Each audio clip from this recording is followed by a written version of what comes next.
असह कनककपिशं वैजयन्तीं च मालां रन्ध्रान् वेणोरदरसुधया पूरयन् गोपवृन्दैः वृन्दारण्यं स्वपदरमणं प्राविशद्गीतकीर्तिः।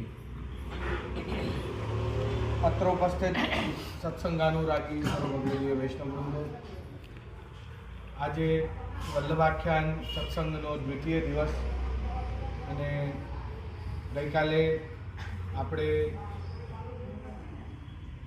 પ્રથમ આખ્યાનની ખાલી એક જ પંક્તિ આપણે સમજી શક્યા હતા. બંધુ શ્રી વિઠ્ઠલ, એમાં શ્રી વિઠ્ઠલ પણ નહોતા આવ્યા, એટલે પહેલો જ શબ્દ બંધુ ખાલી એટલું જ સમજ્યા. હવે કારણ કે આપણે પહેલી પંક્તિ પણ આપણે બહુ કંઈ કર્યું નથી, એટલે ફરીથી પહેલી પંક્તિની શરૂઆતથી જ આપણે શરૂ કરીએ. બંધુ શબ્દને બહુ વિસ્તારમાં નહીં લઈએ, કારણ કે આપણે ગઈકાલે વિસ્તાર એનો કરી ચૂક્યા છીએ. આપ સૌ જાણો જ છો, ગોપાલદાસજી ઉપર કૃપા કરી શ્રી ગોસાઈજીએ પાછલા જન્મોનું બધું સ્વરૂપ જ્ઞાન કરાયું, સ્મૃતિ થયું. પોતાનું સ્વરૂપ, શ્રી વલ્લભનું સ્વરૂપ, શ્રી ઠાકોરજીનું સ્વરૂપનું જ્ઞાન થયું. તેના કારણે વાણી ખુલી. માટે સર્વપ્રથમ જેની કૃપા થઈ છે એનું વંદન કરવું જરૂરી છે. એટલે બંધુ શબ્દથી પ્રારંભ કરી મંગલાચરણ પણ કરી રહ્યા છે, વ શબ્દથી પ્રારંભ કરી અમૃત બીજ પણ આપી રહ્યા છે, ઇત્યાદિ અનેક કારણોથી વંદન કરીને પ્રારંભ કરી રહ્યા છે. કોનું વંદન કરે છે? જે ચંદ્રાવલીની શોભાયુક્ત, જે જ્ઞાન શૂન્ય જીવ ઉપર બી કૃપા કરે ને જેનું ઉદ્ધાર કરે એવા શ્રી વિઠ્ઠલને વંદન કરે છે.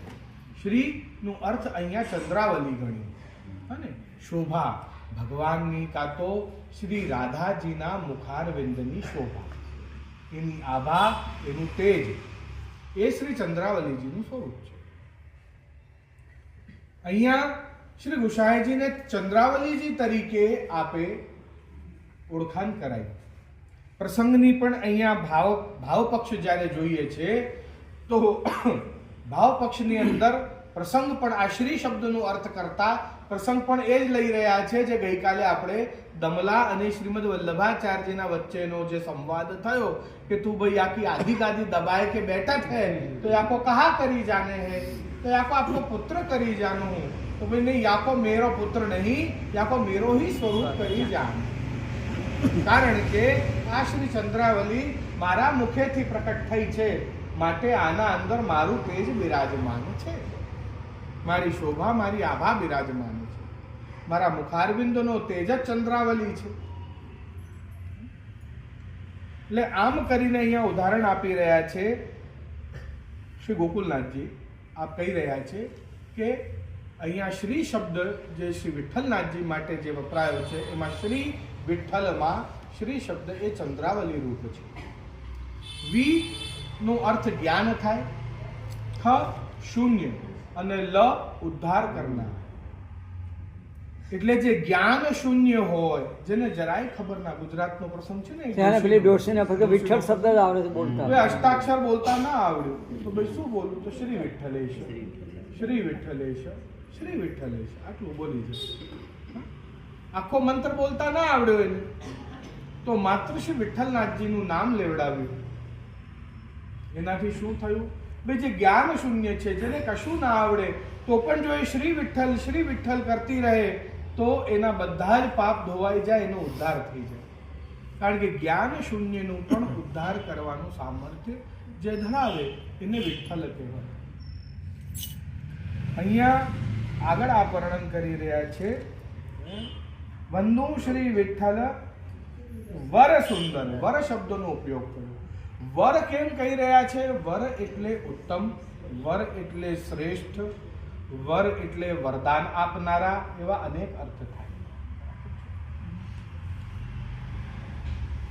એક જગ્યાએ જે વરનો શબ્દ ચંદ્રાવલીજીના એવું વાંચવામાં આવ્યું છે. હા, હોઈ શકે, બરાબર છે. એટલે વિઠ્ઠલ વર, વરનો અર્થ છે કે આપ ઉત્તમ ફલ આપનારા છે, કૃપાલુ છે. વર એટલે વરદાન. હા, ઉત્તમ વરદાન આપનારા. ભગવાનને પણ આ નામથી વરદ, આ નામથી સંબોધિત ગોપીઓએ કર્યા છે. વરદ નિગ્નતો કહ્યું છે ને. એટલે વરદ એટલે વરદાન આપનારો. વરદાન આપનારો. દ એટલે વરદ, દાન દેનારો. વરદ એટલે જે વર એટલે અહીંયા ઉત્તમ કહ્યું, શ્રેષ્ઠ કહ્યું અને વરદાન આપનારો પણ કહ્યું. ઉત્તમ વસ્તુની પ્રાપ્તિ કરાવનાર પરમ કૃપાલુ શ્રી ગુસાઈજી છે. આપને શરણે ગયા પછી, શ્રી ગુસાઈજીના શરણે ગયા પછી કોઈ પણ વસ્તુ શેષ રહેતી નથી. ભલે પછી એ પરીક્ષા હેતુથી ગુસાઈજીના શરણે આવ્યો હોય કે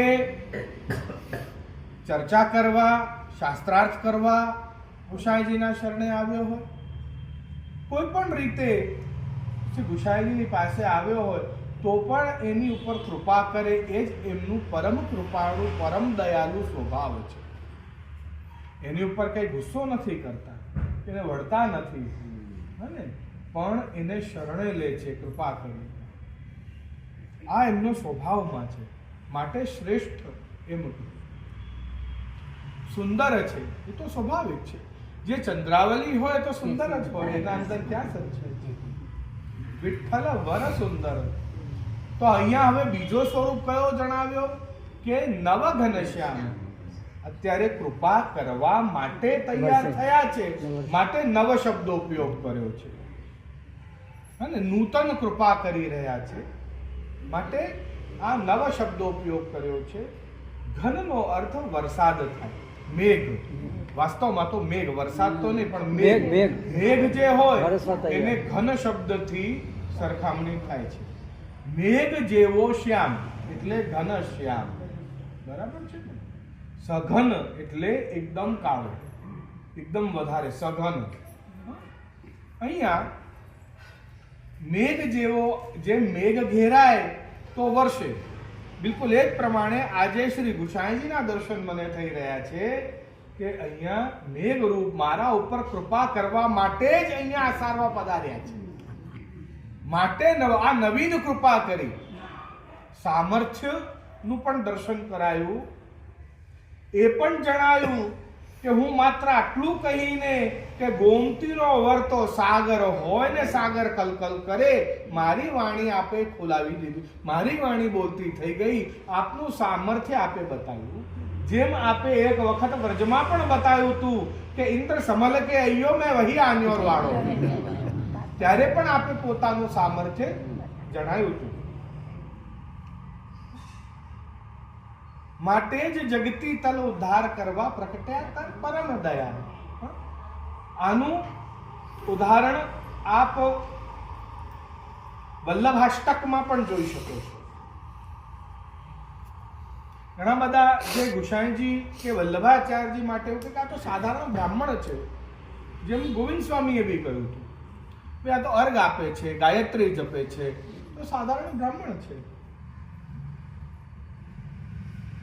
તો એવા લોકોનો સંશય દૂર કરવા માટે શ્રી ગુસાઈજીએ વલ્લભાષ્ટકમાં લખ્યું હતું કે આ કૃપા કરીને આ બ્રાહ્મણ રૂપ ધારણ કર્યું છે, નકર આપને એ અનુભૂતિ ના થાત. જેમ કૃપા કરીને ભગવાન દેહ રૂપમાં નહીં માનવ રૂપમાં પધાર્યા, માટે ગ્વાલ બાલોને, યશોદા આદિઓને એવો સુખ મળ્યો. જો દેવ રૂપે પધાર્યા હોત તો ભૂતલ ઉપર ચરણ પણ ના મૂક્યા હોત, પવનમાં ઉડતા ઉડતા ને વરદાન આપીને અંતર ધ્યાન થઈ ગયા. માટે અહીંયા બ્રાહ્મણ રૂપે એટલે પરમ દયાલ કહ્યું. એમને આ જરૂર નથી, પણ આ ભક્તો માટે, જીવો માટે, નિકુંજના જીવો માટે થઈને આ માનવ રૂપ ધારણ કર્યું. નકર નિકુંજમાં ત્યાં પ્રભુની સેવા કરી રહ્યા હતા, એ સેવા છોડીને અહીંયા ભૂતલ પર આવવાની શું જરૂર છે? ખ્યાલ આવે છે ને? શું કામ આવે એ સેવા છોડીને અહીંયા? કે ભાઈ આપ સેવા કરી શીખવે શ્રી હરિ. અને પોતે જ પોતાની સેવા કરીને શીખવાડે છે કે મારી સેવા આમ કરજો, મારી સેવા આમ કરજો, જેથી આ યુગનો સાધન ન હોવા છતાં એ સેવા દ્વારા તમને હજી પ્રભુ મળી શકે છે, સાબિત કરી બતાવ્યું. આ યુગનો સાધન નથી. કલયુગનો સાધન શું છે? કલૌ કેશવ કીર્તનાદ. અહીંયાનો આ યુગનો સાધન છે, તમે એનું નામ રટન કરો બસ. કારણ કે वो भी तुमसे नहीं हो पाएगा, वो भी नहीं हो पाएगा, इतना कठिन है. उसका संकीर्तन, उसका नाम रटन 24 घंटा नहीं ले पाओगे. ये कलयुग का असर ही ऐसा है. તરત નામ એનું છૂટી જશે અને બીજી વસ્તુમાં ધ્યાન લાગી જશે. તે છતાંય શ્રીમદ વલ્લભાચાર્ય કરી બતાવ્યું કે હજી આ શરણાગતિનો માર્ગ ખુલ્લો છે, સેવાનો માર્ગ ખુલ્લો છે. કારણ કે આપ બધા એ જ ગોપીઓ છો, એ જ ગ્વાલ બાલ છો જેમને સારસ્વત કલ્પમાં સેવા કરી છે. માટે બીજું કાંઈ જ નથી કરવાનું, પોતાને ઓળખવાના છે કે હું એ જ છું. જે દિવસે ઓળખી જશો એ પછી તમને કોઈ વિઘ્ન નહીં આવે. જ્યાં સુધી પોતાને સાધારણ સમજશો ત્યાં સુધી તમારા જીવનમાં વિઘ્ન છે. લૌકિક છે, ભૌતિક છે, દુઃખ છે, કષ્ટ છે. શરણાગતિ બોલવી અને શરણાગતિ સ્વીકારવી ફરક છે.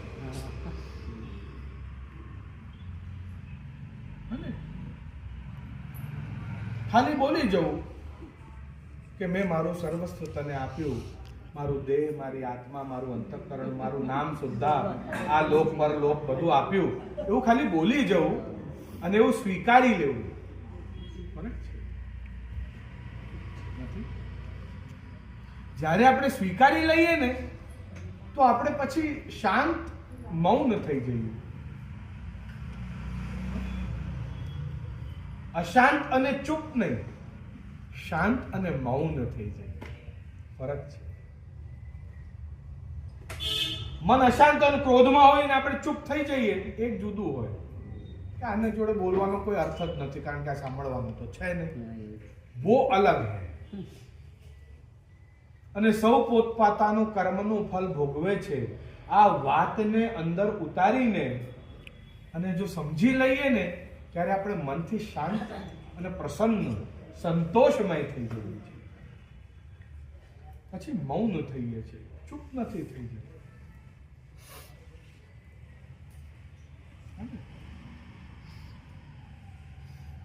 અહીંયા જે જ્ઞાન રહિત જીવ છે એના ઉપર કૃપા કરવા માટે આપ માનવ રૂપે પ્રકટ થયા. ગંધર્વ રૂપે, દેવ રૂપે, બીજા પણ અનેક યોનિઓ છે જેમાં પધારી શક્યા હોત પણ ના પધારે. કારણ કે આ આત્મીયતા, આ આનંદ આવે જ નહીં, આ સ્પર્શપ્યાનંદ મળે જ નહીં. જે સૌથી ઉત્તમ ફલ બતાવી રહ્યા છે શ્રી સુબોધનીજીમાં શ્રીમદ વલ્લભાચાર્યજી. ક્યાંથી મળે સ્પર્શ? ગાયોને. દેવ હોય તો અડકે ગાયોને? શું કામ અડકે કોઈ? ના, એ કારણ કે આ ગાયોને સ્પર્શ આપવો છે, આ ગ્વાલબાલોને સ્પર્શ આપવો છે, માટે થઈને માનવ રૂપે પ્રભુ પધાર્યા છે. નકર એને જરૂર નથી. માનવ થઈને નંદ બાબાની ગાયો ચરાવે, એને શું જરૂર છે ગાયો ચરાવવાની? આટલી મહેનત કરવાની? 3 લોકનો નાથ છે. ખ્યાલ આવે છે ને? અન્ય માર્ગીઓ કહે છે ને તમારો આવો મોટો ભગવાન ત્રિભુવનનો નાથ ગોવાળ બન્યો. હા, એ ખાલી ઉદાહરણ આપે છે, જીવનના દ્રષ્ટાંત આપે છે કે જ્યારે તમારા જેવી ગાયો આમ તેમ વ્યસનોમાં કે વિકારોમાં દોડતી હશે ત્યારે દંડો લઈને હું તમને સાચવીશ. એટલે આપણને ગાયોના સંબંધ નથી. ભગવાન આવું ઉદાહરણ આપવા માટે આ લીલા કરી રહ્યા છે. આપણે એને સાધારણ ગોવાળિયા સમજી રહ્યા છે. માટે જ ગોપીઓએ કહ્યું ને, નખલુ ગોપિકા નંદનો ભવાન અખિલ દેહીના અંતરાત્મા ધ્રુવ. અરે તું ક્યાં ગાયો ચરાવે? તું કઈ ગોવાળિયો છે? નખલુ ગોપિકા નંદનો ભવાન. આ નંદ ભવનમાં ગોવાળિયો થઈને તું જન્મ્યો છે તો તું એવું સમજે છે કે હું તમને ના ઓળખું? તને આ બધું કરવાની જરૂર નથી. આ તો તું દ્રષ્ટાંત આપે છે કે જો અમારી ઇન્દ્રિયો કાં તો અમે પણ જો બીજે બધે લાગી જઈએ તો તો એમાંથી તું અમને કેમ બચાવે છે, કેમ રક્ષા કરે છે? તારા ગ્વાલ બાલો સહિત, તારા બલદાઉજી શેષનાગ સહિત તું અમારી રક્ષા કરવા અહીંયા આવે છે. આ તું અમને જણાઈ રહ્યો છે, તું પોતે અહીંયા પધારે છે, કોઈને મોકલતો નથી કે જાઓ ને યાર હું આવતો નથી, તમે ખાલી શેષનાગ તમે જ અવતાર લઈને અને કોઈ રૂપમાં અમની રક્ષા, એવું નથી. તું પોતે આવે છે. સહપરિકર, સહપરિકર તો હોય, આનંદ તો જ આવે ને. ભાવ વિભાવ લીલા પરિકર સહિત કૃષ્ણ પધારે, આનંદ તો જ આવે છે, નથી? હવે ભાવ શું, વિભાવ શું, અનુભવ નહીં, અનુભાવ શું, એ પછી વિષય અલગ થઈ જશે. પણ લઈશું એ બી આપણે ક્યારેક એવો હશે ને તો લઈશું, એ વિષય બી લઈશું કે આપણા અંદરના ભાવ, એના કારણે આપણા મુખ પર દેખાતા વિભાવ, અને પછી એ વિભાવને સમજાવતા અનુભાવ. આ કેટલા પ્રકારના હોય છે, આ એક આખો અલગ જ વિષય છે. અને ભાવ વિભાવ આદિ, એટલે આ બધાનો અનુભવ જે થાય એ બધો અનુભવ 4 પ્રકારનો, જે ધર્મ સંયોગ, ધર્મી સંયોગ, ધર્મ વિપ્રયોગ, ધર્મી વિપ્રયોગ, આ 4 પ્રકારથી જ્યારે પ્રભુના આપણે દર્શન કે અનુભવ કરીએ ત્યારે જ આખું સિદ્ધ થાય, નકર અધૂરો રહે.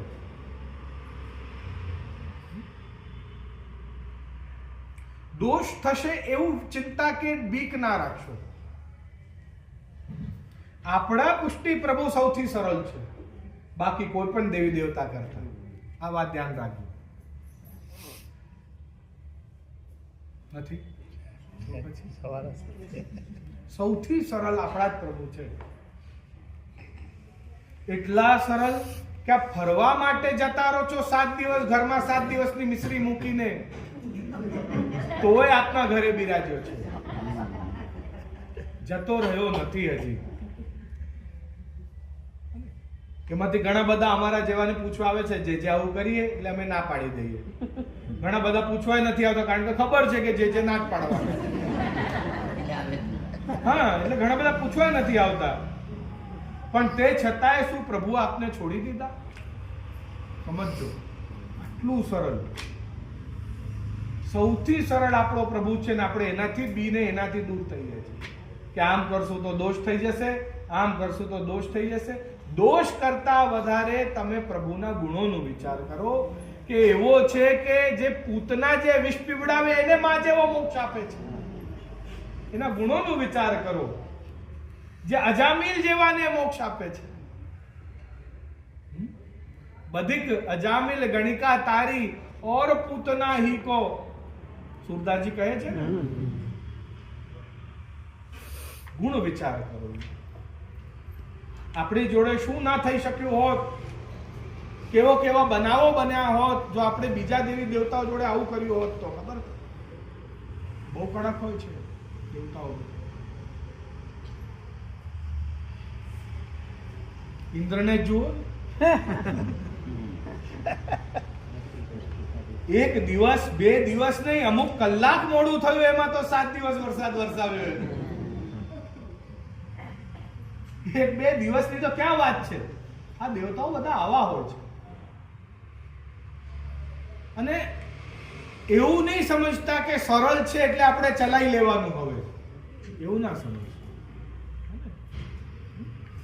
તો એ જ વાત અહીંયા કરી રહ્યા છે. વર એટલે ઉત્તમ શ્રેષ્ઠ, એ ચંદ્રાવલી ના સૌંદર્ય આદિ જોડે એમની સરખામણી, ભાવ પ્રકાશનું વર્ણન કરી રહ્યા છે.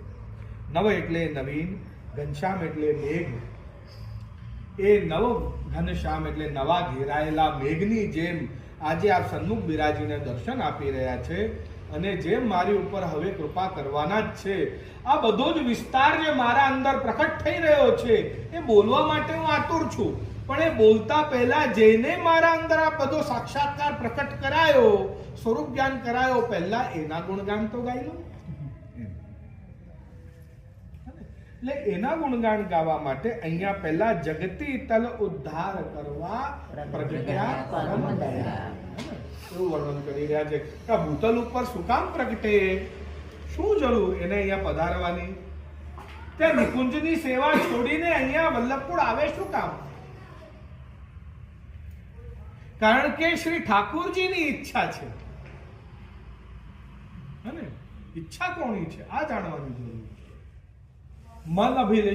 મન અભિલેષિત પુષ્ટિ માર્ગને પ્રકટ કરવા માટે. પ્રભુનું મન અભિલેષિત પુષ્ટિ માર્ગ છે. મનમાં જેની અભિલાષા થઈ હોય એ આ વિચાર કરો કે આજે આપ મનમાં એક સંકલ્પ કે વિચાર મૂકો કે મારે આજથી 5 વર્ષ પછી આ ઘર લેવું છે. એ ઘર આપે વિચાર કરી લીધું હોય કે આ ઘર મારે આજથી 5 વર્ષ પછી આ લેવું છે. ભલે પછી એ 3 કરોડનો હોય 10 કરોડનો હોય, પણ મારે પોતાને એ લાયક બનાવવા તો મારે આ ઘર લેવાનું. બરાબર? અને પછી એ દિવસ આવી જાય કે એ ઘર આપને મળી જાય, ત્યારે આપને કેવો આનંદ હોય?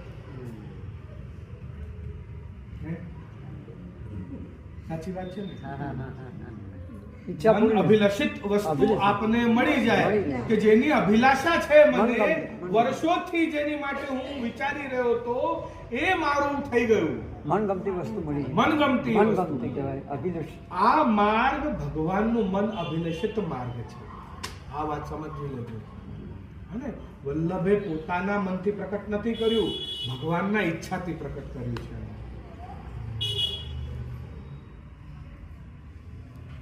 ભગવાને દત્વા જ્ઞાંશ્ચ કૃપાવલોકન પટુઃ યસ્મા દતોહમ મુદા સ્પષ્ટ રૂપે આજ્ઞા કરી છે, પ્રકટ કરીને મુખારવિંદથી કે આ માર્ગ પ્રકટ કર. આ ભગવાનની ઈચ્છા છે અમારી. સ્વામી સંતોષ આ બહુ અદ્ભુત માર્ગ પ્રકટ કર્યો. અને એ જ લીલા હે વલ્લભ તમે ફરી પ્રકટ કરો. જ્યારે હું ભૂતલ ઉપર હતો ત્યારે જ્યારે બધું મેં કર્યું હતું એ જ બધું હવે આગળ આવશે. આમાં જ આવું કહ્યું છે પ્રભુએ, માટે પ્રકટ કર્યું, માટે શ્રી વલ્લભ પ્રગટ્યા છે પોતે. જ્યારે હમણાં કહેશે ને તે પ્રકટ્યાનું કારણ કહીએ આગળ, હા એ પંક્તિમાં આવશે આગળ બધું શું કામ કર્યું આ બધું પ્રકટ, આપ શું કામ પ્રકટ થયા આ ભૂતલ પર, એમાં બધું આવશે. હા, તો જગતી તલ ઉદ્ધાર કરવા પ્રગટ્યા. આપ શું કરવા પ્રગટ્યા છે? પરમ કૃપા કરવા માટે આપ પ્રગટ્યા છે. તો આ ગૌરમ ભોજ વક્ત્રમ આમ શું કામ કહ્યું? પછી શ્રી રઘુનાથજીએ શ્રી ગુસાઈજીના મંગલાચરણ જ્યારે કર્યું, પંચમલાલજી શ્રી રઘુનાથજીએ, ત્યારે શું કામ આવું કહ્યું? શ્રી ગૌરમ ભોજ વક્ત્રમ. ત્યારે એવું કહેવા માંગે છે કે આપને બંને રીતે દર્શન થાય છે શ્રી ગુસાઈજીનું. જ્યારે ચંદ્રાવલીજી રૂપે દર્શન થાય છે ત્યારે આપ સદા સર્વદા ગૌર વર્ણ, અને જ્યારે કૃષ્ણ રૂપે દર્શન થાય છે ત્યારે આપ શ્યામ વર્ણ દર્શન થાય છે. એવું ભક્તોના ભાવ અનુરૂપ. હા, ભક્તોના ભાવ પ્રમાણે કોઈને સખી રૂપે દર્શન કરવા હોય તો એને ચંદ્રાવલીજીના દર્શન થાય છે, કોઈને સ્વામી રૂપે દર્શન કરવા હોય તો એના કૃષ્ણ રૂપે દર્શન થાય છે.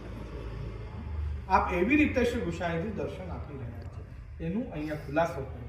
બીજું અર્થ એવું પણ કર્યું કે જેવી રીતે પ્રકાશ હોય ત્યારે બધાનો અજ્ઞાન દૂર થાય, ત્યારે એ જ પ્રમાણે ગૌરવર્ણ જ્યારે આપ અંદરથી આપ એકદમ ગૌરવર્ણ એટલે બધાનો અંધકાર દૂર કરનારા છે, એવું પણ આપનો અર્થ કહેવાય છે. અહીંયા એવું પણ અર્થ લખ્યું છે. હા, તે ગૌર એટલે સુંદર શબ્દ તે વાપરેલ છે, એટલે આપ શ્રીનું શ્રીઅંગ તો ગૌર છે જ, પણ ગૌર શબ્દનો બીજો અર્થ તેજસ્વી પણ થાય છે. અહીંયા એવો અર્થ આ શબ્દ અહીંયા લખ્યો કે ગૌર શબ્દનો બીજો અર્થ તેજસ્વી પણ થાય છે. જે માયાવાદીઓનો બધો જ વિવાદ દૂર કરી, બધી જ ચિંતાઓ ભક્તોની દૂર કરી એમને તેજનું દાન આપ્યું, તેજોમય કર્યા, માટે ગૌરમ ભોજ વક્ત્રમ આમ પણ કહેવાય છે. એવો પણ એક અર્થ અહીંયા કર્યો. માટે અહીંયા એક બીજો વાક્ય વાપર્યો છે, શ્રી વિઠ્ઠલેશાવધિ ચાતુરી, કે માટે જ આપ ચતુર છે. જ્યાં જે કલાનું પ્રકટ કરવા જેવું લાગે એ કલાને પ્રકટ કરે છે. આપ ચતુર છે. શ્રી વિઠ્ઠલનાથજી કૃષ્ણની જેમ જ ચતુર છે. અર્થ અહીંયા એવો છે. અને ચંદ્રાવલીની જેમ જ ચતુર છે. પદ આવે છે ને, ચંચલ ચપલ ચતુર ચંદ્રાવલી, આમ કહેવાય છે ને. તો ચંદ્રાવલી પણ ચતુર છે. તો એ જ પ્રમાણે અહીંયા શ્રી ગુસાઈજી માટે પણ આ શબ્દ વપરાય. શ્રી ગુસાઈજીએ એટલે રઘુનાથજીએ આ શબ્દ એમના માટે પણ વાપર્યો છે. તો અહીંયા પ્રથમ તો આપ સ્વદર્શન દ્વારા તાપ કરો છો અને પછી સ્વવાણી એટલે વચનામૃત દ્વારા તાપને દૂર કરો છો. એટલે શ્યામવર્ણ અને ગૌરવર્ણ આવા બંને પણ દર્શન થાય છે, એવો પણ એક અર્થ કર્યો છે. તો જ્યારે દર્શન કરે તો આપને પ્રાપ્ત કરવાની, આપને સ્પર્શ કરવાની ઈચ્છા થાય. શ્રી ગુસાઈજીના દર્શન કરીએ તો, ઠાકુરજીના દર્શન કરીએ તો કેવી ઈચ્છા થાય કે અમને મળી લઈએ, અમને સ્પર્શી લઈએ, અમને ભેટી લઈએ, એવી ઈચ્છા થાય કૃષ્ણના દર્શન કરીને. અને પછી જ્યારે આ વાત કરે તો સંતોષ મળે, હા મારી જોડે વાત કરી, મારી જોડે બોલ્યા. હે ને? બિલકુલ એ જ પ્રમાણે શ્રી વલ્લભના, શ્રી વિઠ્ઠલના દર્શન કરીએ તો એનાથી તાપ ઉત્પન્ન થાય છે. અને પછી જ્યારે એમની વાણી, એમના વચનામૃત, એમનું સત્સંગ શ્રવણ કરીએ તો એ સંતોષાત્મક પોષણ રૂપ એ આપણા અંદર બિરાજમાન થાય છે. વેણુનાદની સાથે પણ આની સરખામણી કરી, માટે જ વેણુ રવમ કહ્યું. એ ર પણ છે અને વ પણ છે. અને વેણુ રવમ, ર એટલે તાપ આપનારું, વ એટલે પોષણ આપનારું, એટલે વેણુ રમમ. એટલે અહીંયા નવઘનશ્યામ તમાલ પણ કહ્યું અને ગૌરમ ભોજ વક્તમ પણ કહ્યું. તો એક આ અર્થ પણ આપ કરી રહ્યા છે. તો વિરહ તાપની શાંતિ કરાવો છો આપ આપના વચનામૃતો દ્વારા. માટે અહીંયા આવું વંદન કરીને સાષ્ટાંગ દંડવત કરે છે, આવા ઉભય સ્વરૂપના દર્શન કરીને. ઉભય સ્વરૂપ એટલે ચંદ્રાવલીજી અને કૃષ્ણ બંનેના દર્શન. શ્રી વિઠ્ઠલ, શ્રી વિઠ્ઠલ એટલે વિઠ્ઠલનાથજીના દર્શન કર્યા અને સ્વામીજીના દર્શન કર્યા. માટે અહીંયા આ પ્રકારે આપ વંદન કરીને કહી રહ્યા છે કે વંદુ શ્રી વિઠ્ઠલ. આ પ્રકારે નવઘનશ્યામ તમાલ જગતી તલ ઉદ્ધાર કરવા પ્રત્યા પરમ દયાળ. તો બધા જ જીવો ઉપર જેમ તમાલ વૃક્ષ શીતળતા પ્રદાન કરે છે, શ્યામ વર્ણ હોય છે, એમ ભૂતલ ઉપર બધાને શીતળતા, સંતોષ પ્રદાન કરવા માટે આ ભૂતલ પર પ્રત્યા છે. એ લીલા, નિજ લીલાનું ભાન કરાવવા માટે પ્રત્યા છે, એવો શબ્દ અહીંયા વાપર્યો છે. નિજ લીલાનું ભાન કરાવવા, જે લીલા અમે ભૂલી ગયા હતા એનું ફરી સ્મરણ કરાવવા માટે. જે લીલા આપણા ભીતર જ બિરાજી રહી છે, બહારથી આરોહ્ય કરવાની જરૂર નથી. આપણે ભૂલી ગયા છીએ પણ આપણે કરેલું છે. આપણા ભીતર એ સ્વરૂપ, એ તેજ બિરાજે છે, બસ પ્રકટ કરવા માટે.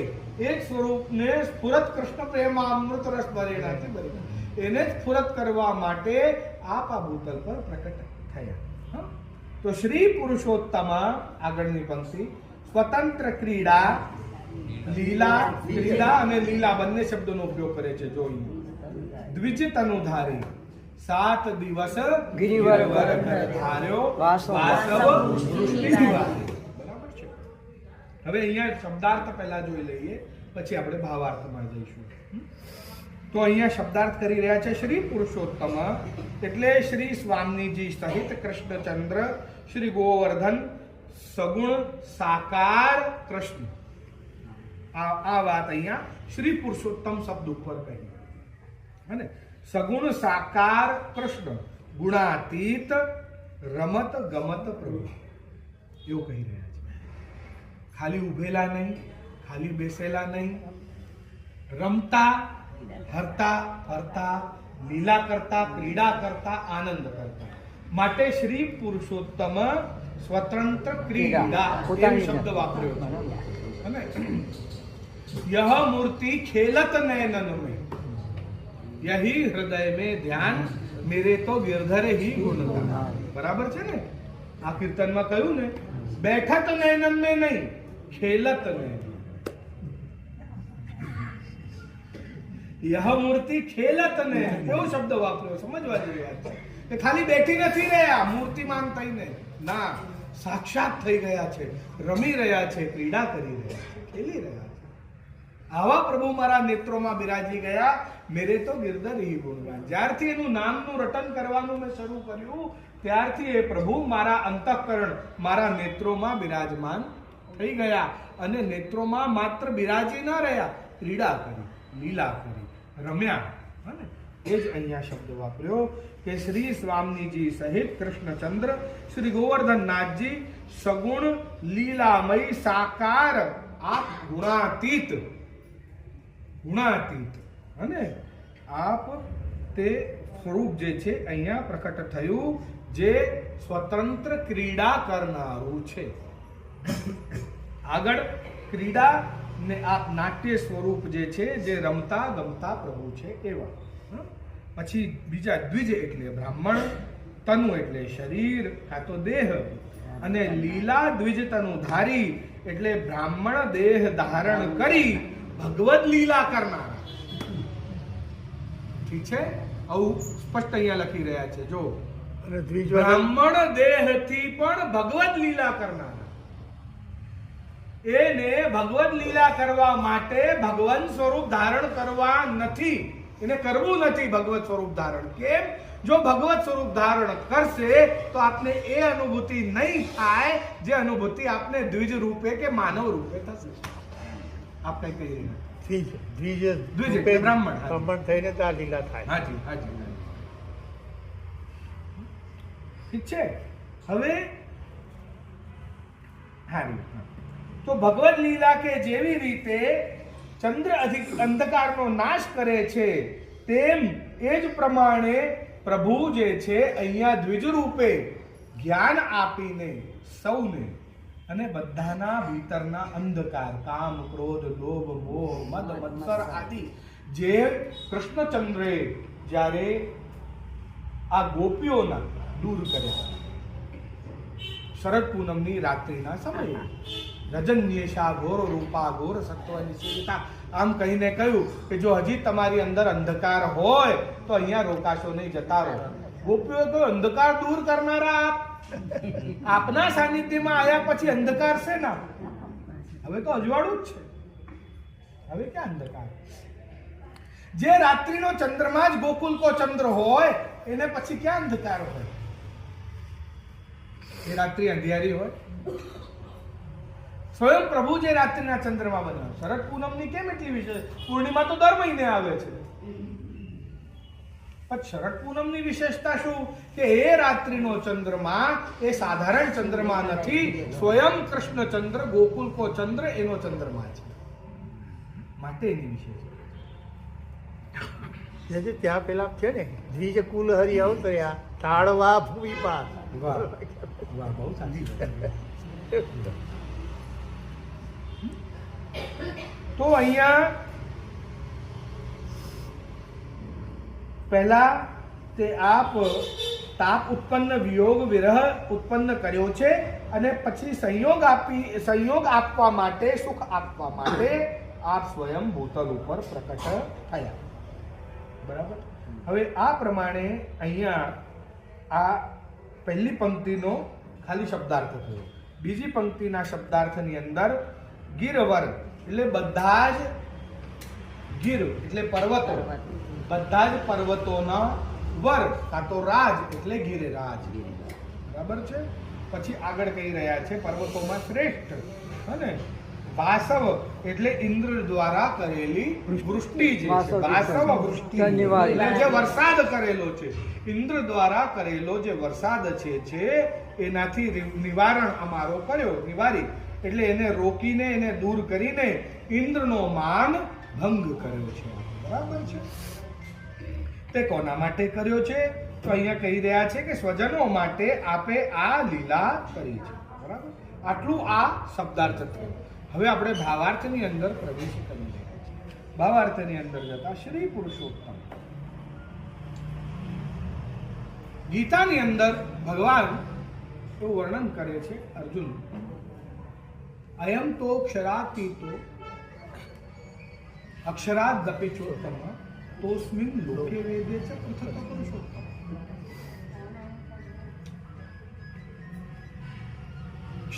અક્ષર અને પુરુષોત્તમ.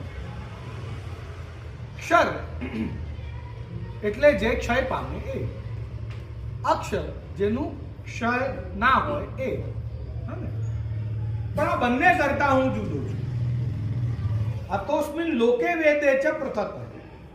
અક્ષર અક્ષરથી હું બ્રહ્મ એ જ છું જુદા. લોક વેદ એટલે ક્ષર અને અક્ષર. અક્ષર બરાબર.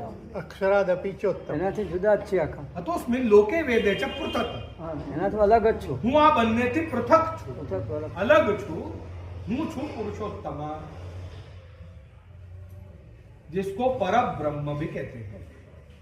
तो क्षर, अक्षर और पर ऐसा भी कह सकते हैं, है ना?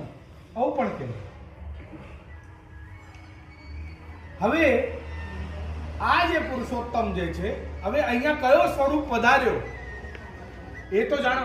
શરીર તો ભાઈ માનવનું જ છે, મારું બી સમજો એવું કહી રહ્યા છે ભગવાન. અર્જુન, શરીર જે છે એ મારું માનવનું જ છે, પણ મારા ભીતર જે શક્તિ જે બિરાજે છે એ હું જે છું એ કોણ છું? ત્યારે કહી રહ્યા છે કે અલગ અલગ જે યુગોમાં અલગ અલગ જે મારા અવતારો આયા એ બધા જ અવતારો મેં ધારણ કર્યા. હું સ્વયં અવતારી છું. બરાબર છે ને? મારી બધી જ શક્તિઓ, બધી જ કલાઓ લઈને હું અહીંયા આવ્યો છું. ભલે પછી એ જ્ઞાન માયા હોય કે અજ્ઞાન માયા, અને બંને એક જ ટેરામાં બિરાજે. તેરા ખુલે તો જ્ઞાન માયા, તેરો બંધ થાય તો અજ્ઞાન માયા. બોલો નથી? છે ને? ભક્ત અને ભગવાન વચ્ચે આવે તો અજ્ઞાન, માયા. ખુલી જાય તો જ્ઞાન. જ્ઞાન. માયા હોવાના કારણે ટેરાને સ્પર્શીને હાથ ધોવા પડે છે, કારણ કે માયાને સ્પર્શે. એટલે ટેરાને અડકો, દ્વારને અડકો કે આડને અડકો તો હાથ ધોવા પડે છે. કેમ? માયાને અડક્યા છે. માયાને અડક્યા પછી હાથ ધોઈ જ લેવાના. માયા અંદર જતી રહેશે તો પ્રભુમાં ચિત્ત નહીં આવે. કોઈ પણ માયા હોય, એ પછી અન્ન માયા હોય કે યોગ માયા હોય કે જ્ઞાન માયા હોય, વિજ્ઞાન માયા હોય, અજ્ઞાન માયા હોય, અતિશયની હોય, સંક્રમણી હોય, સંલાદિની હોય, આહલાદિની હોય, મર્યાદિની હોય, કુંથિની હોય, પરિપૂર્ણી હોય, સ્વરૂપ અવસ્થિતિ, કોઈ પણ માયા. આમાંથી કોઈ પણ માયાને જો અડકશો તો હાથ ખાસા કરી લેવા પડશે. આ ટેરાનો પણ જે છે હાથ ખાસા કરવા પડે. કરી જ લેવાના. તેરો, આડ, દ્વાર, ત્રણ વસ્તુ બધું આ માયા જ છે. આજે ખબર પડી. આડ કરો તો પેલા જય અને વિજયને 3 જન્મ લેવું પડ્યું. એટલે આડને અડકો તો હાથ ખાસા કરી જ લેવા પડે ને. ભોગ ધરતા સમય આડ મૂકીએ છીએ ને આપણે, એટલે આડ કરો તો ત્યાં તો કેવું, એને તો 3 જન્મ લેવા પડ્યા બિચારા. હાથ ખસેડતી વખતે ને કરવું પડે. બંને સમય આડ ખસેડી પછી હાથ ખાસા કરી પછી ભોગ ચડાવે. તો માયા છે ને.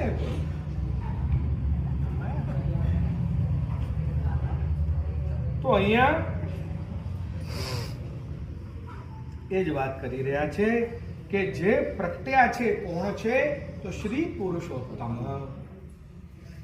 એ ક્ષર નથી, એ અક્ષર નથી, એ સ્વયં સાક્ષાત પરબ્રહ્મ પૂર્ણ પુરુષોત્તમ પધાર્યા છે, દ્વિજ રૂપે, બ્રાહ્મણ રૂપે. અક્ષરથી પર છે, ગીતામાં છે. હા, છે. આ ગીતાનો શ્લોક હતા. હા, ગીતામાં. તોસ્મિન લોકે હા, વેદે એ ચ પુરુષોત્તમ. છે, ગીતામાં જ છે. પુરુષોત્તમ. હા. કે આ બંનેથી લોક અને વેદ એટલે ક્ષર અને અક્ષરથી હું અલગ છું, હું પૃથક છું આ બંનેથી. મારી ઝાંપી અક્ષર છે, આની ઝાંપીજી એ અક્ષર છે. કે ઠાકુરજીની ઝાંપીજીને બહુ સાચવવાનું, એ બી અક્ષર બ્રહ્મ છે હો, ગમે તેને મૂકી નહીં દેવાનું. એટલે જે પરિક્રમા છે ને, હા, કેટલું બધું ઊંચે ચડવાનું તોય અહીં જ લટકાયેલી રાખે, હા. નીચે ના મૂકે. ઝાંપીજી, ખાલી ઝાંપીજીની વાત કરું છું. અંદર પ્રભુ હોય તો વાત જ અલગ છે. ત્યારે તો અક્ષરની અંદર પર બિરાજેલો છે પાછો. હા પણ ખાલી અક્ષર બી હોય એ બી સાચવીને મૂકવાની, કારણ કે ઝાંપીજી બી સાધારણ નથી, અક્ષર બ્રહ્મ છે. ખાલી ઝાંપી પણ અક્ષર બ્રહ્મ છે. ઠાકોરજી અંદર બિરાજે જ છે ને પતિ હોય પણ એ તો અંદર બિરાજે. અભાવ તો છે જ નહીં ને. ગઈકાલે જાણીને અભાવ તો કઈ માનતા નહીં ને વલ્લભાચાર્ય. સવાલ જ નથી. જે પતિ હોય ને તે પત્ની ના આપી કે હું જઈ આવતું એવું જોયું આપણે. એટલે આ શું છે કે અભાવ તો છે જ નહીં ને, સમજો. એ ખાલી હોવા છતાં એમાં પ્રભુ તો બિરાજમાન જ છે. એ તો અંતર્યામી છે ને, એ તો કણકણમાં બિરાજે છે, એના અંદર કોઈ સંશય જ નથી. એટલે અહીંયા હવે ભાવાર્થ કરી રહ્યા છે. પુરુષોત્તમ એટલે ગૌલોકનો સ્વામી. વૈકુંઠ શબ્દ ના વાપર્યો, વ્યાપી વૈકુંઠ એટલે ગૌલોક, એવું વાપર્યું. અહીંયા જો કહી રહ્યા છે ભાવાર્થમાં. ભાવાર્થ કરે ગોકુલનાથજી કરે છે. બધા ભાવાર્થ મોટા ભાગે કાં તો શ્રી ગોકુલનાથજીએ કર્યા છે, કાં તો શ્રી હરિરાયજી. મોટા ભાગે ભાવાર્થ એમના જ મળે છે. કારણ કે આ ગ્રંથ રચ્યો છે આપણે શ્રી ગુસાઈજી કાં તો ગોપાલદાસજીએ, એટલે એનો ભાવાર્થ પહેલા ગોકુલનાથજીએ કર્યો, પછી શ્રી હરિરાયજીએ કર્યો. અહીંયા જો ભાવાર્થમાં પહેલો વાક્ય લખ્યો કે આ શ્રી પુરુષોત્તમ જે છે એ પુરુષોત્તમનો અર્થ છે ગૌલોકના સ્વામી. અહીંયા આપ જ કૃષ્ણ અવતાર લઈને વ્રજમાં વિશેષ કરીને પ્રકટ થઈને 7 દિવસ સુધી શ્રી ગિરિરાજને ધારણ કરી રાખ્યા હતા. અને એ જ વાતને આપ સ્પષ્ટ કરવા માટે આપ ફરી આ ભૂતલ ઉપર પધાર્યા અને વાર્તા સાહિત્યની અંદર ગોકુલનાથજી કહી રહ્યા છે, વાર્તાનું ક્રમ બી લખ્યું છે અહીંયા. હાજી 252ની વાર્તાજીમાંથી 192મી વાર્તાની અંદર આપે એમ કહીને કે હું એ જ આન્યોર વાળો છું એ કહીને જણાવ્યું. એવું વાર્તાજીનું અહીંયા અંક પણ લખ્યું છે કે 252 વૈષ્ણવની વાર્તામાંથી 192ની વાર્તાની અંદર એવું અહીંયા ઉદાહરણ પણ આપ્યું. પેલું 84 માં શિવનલાલ ક્ષત્રિય નથી એવું આવું એ વૈષ્ણવ ઠાકોરજી વલ્લભે મારી પોતાની આપી તો પણ વલ્લભનું સ્વરૂપ એ સાચવા માટે વલ્લભને કહાણી આપી. તો કે તારી આપી ને તો કે મારાથી રહી જાત, પણ આપ છો પછી મારે તમારી આપીને એમને જે એટલે વાદળો બધા અટકી મહાત્મ્ય બતાવ્યું. જોરદાર બે વસ્તુ ખરેખર. એટલે આવા અનેક ઉદાહરણ છે. કૃષ્ણદાસજીના ગુરુના ત્યાં પણ શ્રી વલ્લભ પધાર્યા છે. હા હાથમાં જે અગ્નિ ધારણ કરી લીધી હતી ને એમને, એ અગ્નિ સ્વયં શ્રી વલ્લભ હતા એટલે જ એ ન બળ્યા. ભલે લોકોને એવું લાગે છે કે 2 વચન પૂરો કર્યો પણ ત્રીજો ના કર્યો ગુરુનો ત્યાં પધારવાનો, પણ એવું નથી. ભક્તના માટે ગુરુના ત્યાં પણ પધાર્યા છે. હાથમાં જ અગ્નિ ધારણ કરી હતી એ વલ્લભાચાર્યજી પોતે હતા. માટે ગુરુએ કહ્યું કે અગ્નિ અહીંયા ના મૂકીશ, ના કર મારો નાશ થઈ જશે. કારણ કે ભક્તને રક્ષા માટે જેમ નરસિંહ પધાર્યા હતા એમાં તારા હાથમાં અત્યારે બિરાજી રહ્યા છે. અને જો તું આને અહીંયા મૂકી દેશે તો નરસિંહ મને ફાડી નાખશે. બહુ ગુરભાવ કહેવાય. હાજી. આ કોઈને ખબર નહીં હોય. આ બધા વચન શ્રી હરિરાય અને આપણે શ્રીમદ વલ્લભાચાર્યજીએ કૃષ્ણદાસજીના પૂરા કર્યા છે. પરોક્ષ પરોક્ષ જ કહેવાય ને. પણ આપણે તો એવું માનીએ છીએ ને નથી પધાર્યા. અગ્નિ મુખાદેશખાત્રી અગ્નિ એટલે વલ્લભ જ છે. વલ્લભ જ છે, પરોક્ષ ના वो કહેવાય. इसीलिए तो यज्ञ परोक्ष ना भोक्ता कहें। यज्ञ करता चतुर्वर्ग विशारद, भाई ये जो यज्ञ में अग्नि है वो जो तुम देख रहे हो वो श्री वल्लभ ही है. तुम उसको साधारण ब्राह्मण मान रहे हो, भैया उसका रूप देखो तो अपने को तो उनके तरफ देख नहीं सके अपन, ऐसा तेज है उनका. वो तो अपने तेज को उन्होंने सीमित कर रखा है जिससे उन सबको लगे कि हमारे जैसा ही तो है, आत्मीयता लगे. है ने गुप्त राख्यो છે. અર્જુન ક્યાં જોઈ શક્યો આવો પરમ ભક્ત કે છે મારી ચામડી બળે છે, આ સ્વરૂપ ઢાંકી દો. જ્યારે વિરાટ સ્વરૂપનું દર્શન કરાયું, મારા બળું છું હું, મને દજાય છે આ દર્શન, મને સાધારણ કનૈયા બરાબર છે.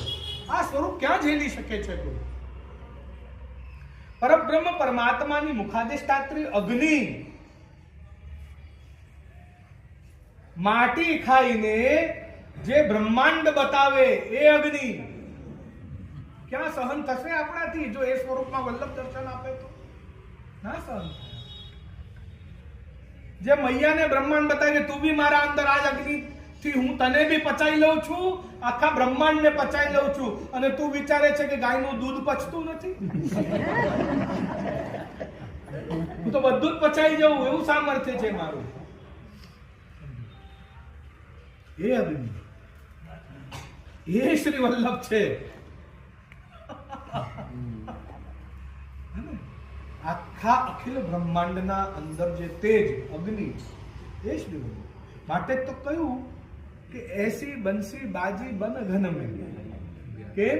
કારણ કે વેણુમાં વલ્લભ એટલે પ્રાણ પધરાયા. ભગવાનના પ્રાણ શ્રી વલ્લભ છે. આપણા પ્રાણમાં કેટલો તેજ છે? આપણે એના અંશ છીએ. અંશીના પ્રાણમાં કેટલો તેજ એ વિચારો.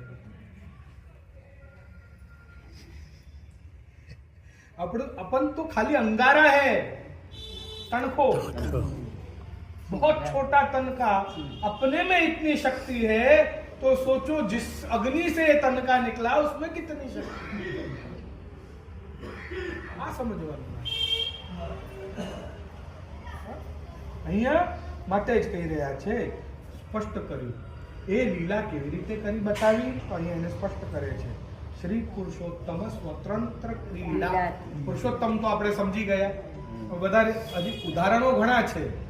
આપ ભવિષ્ય પુરાણ લઈ લો કે બ્રહ્મ વૈવર્ત પુરાણ લઈ લો કે ગર્ગ સંહિતા લઈ લો કે નરસિંહ મહેતા લઈ લો. સમજો ઉદાહરણ ઘણા છે, પણ સમય આપણી પાસે બંધાયેલો છે. ખાલી શ્રી પુરુષોત્તમ ઉપર અડધો કલાક બોલીશું તોય ઓછું પડશે, 1 કલાક બોલીશું તોય ઓછો પડશે. પણ આપના અંદર વાત ઉતરી ગઈ છે એ ઘણું છે. બરાબર સમજી ગયા છો ને કે શ્રી ગુસાઈજીને શ્રી પુરુષોત્તમ શું કામ કહ્યા? એ સમજણ પડે એટલે બાકી બધા ઉદાહરણ આ બધા તો સત્સંગી છો. જે નવો હોય એને વધારે ડિટેલમાં સમજાવવું પડે. સત્સંગી કો તો સમજદાર કો તો ઇશારા ही काफी है. બાકી બધા તો લેખ ગ્રંથે જોડી લે પોતા. હા ત્યાં બી છે, ત્યાં બી વર્ણન, ત્યાં એ જાતે જ જોડી લે પછી. હા એટલે આપણે આગળ વધી રહ્યા છીએ. શ્રી પુરુષોત્તમ સ્વતંત્ર ક્રીડા. હવે ક્રીડા શબ્દ પણ વાપર્યો અને લીલા દ્વિજ તનુ આ શબ્દ પણ વાપર્યો. એટલે ક્રીડા અને લીલા આ બંને શબ્દ વાપર્યા એક જ વાક્યમાં. કેમ? સ્વતંત્ર ક્રીડા કરી છે અને તે છતાંય વિરુદ્ધ ધર્માશ્રય લીલા દ્વિજ તનુધારી. આ અર્થ છે. ખ્યાલ આવ્યો? હજી વિસ્તારમાં સમજાઈશ. અહીંયા પછી આપણે વિરામ લઈશું આજે. શ્રી પુરુષોત્તમ સ્વતંત્ર ક્રીડા. સ્વતંત્ર ક્રીડા કરી બતાવી જે અત્યાર સુધી કોઈ પણ અવતારે નથી કરી. એ ક્રીડા શ્રી કૃષ્ણે કરી બતાવી. બિલકુલ એ જ પ્રમાણે જે આ યુગનો કે આ શું કહેવાય કે કલયુગ નો આપણે એમ કહીએ ને કે દ્વાપર યુગ નહીં, ત્રેતા યુગ નહીં, સતયુગ નહીં, પણ કલયુગનો સાધન ના હોવા છતાં સ્વતંત્ર માર્ગ પ્રકટ કરી શરણાગતની વિશેષ દાન એક મંત્રથી અનેક જન્મોના કરેલા પાપ બાળી જાય એવું સ્વતંત્ર ક્રીડા કરી બતાવી.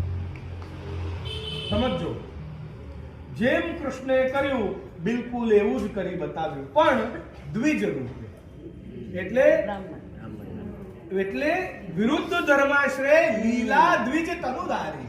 એવું બતાવે છે કે હું બ્રાહ્મણ છું, પણ વાસ્તવમાં છે કૃષ્ણ. સ્વયં કૃષ્ણ. હા ને? એટલે લીલા વિરુદ્ધ ધર્માશ્રય લીલા એનો એક ટૂંકો શબ્દ વાપર્યો લીલા, પણ આખો વિરુદ્ધ ધર્માશ્રય લીલા. હે? પણ સ્વતંત્ર ક્રીડા શ્રી પુરુષોત્તમ. ક્રીડા કેવી કરી રહ્યા છે? શ્રી પુરુષોત્તમ સ્વતંત્ર ક્રીડા કે જે કોઈ ન કરી શકે. અદેય દાન દક્ષ ચ શબ્દ લગાડીને બધું બતાવી દીધું. એમાં આ પણ કરી શકે છે. જો તમને આટલું જ જોઈતું હોય ગુરુ રૂપે બ્રાહ્મણ રૂપે તો એ પણ આપી શકે છે, પણ એ આપવામાં ગરિમા નથી. એ તો પધાર્યા છે પુરુષોત્તમની ક્રીડા પ્રકટ કરવા માટે, અદેય દાન આપવા માટે. એમાં એમની ગરિમા છે. પણ જો તમને એમાં દોષ દેખાતો હોય, તમને એ ક્રીડા સમજ ના પડતી હોય, તો દેહ દાન દક્ષ ચ કહ્યું કે હું તો આ સીમિત દાન પણ દેહ દાન પણ આપી શકું છું. તમને આવું જોઈએ છે? મને બાળક નથી, લે બાળક લઈ લે. મને પૈસા નથી, લે પૈસા લઈ લે.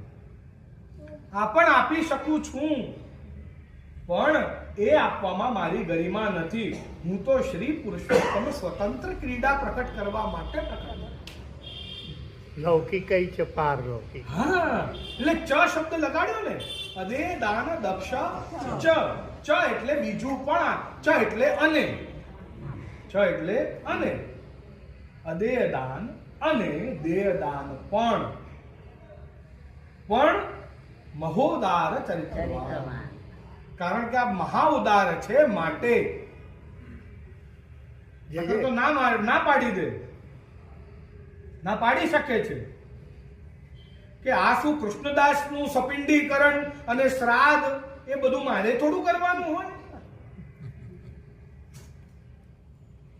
શું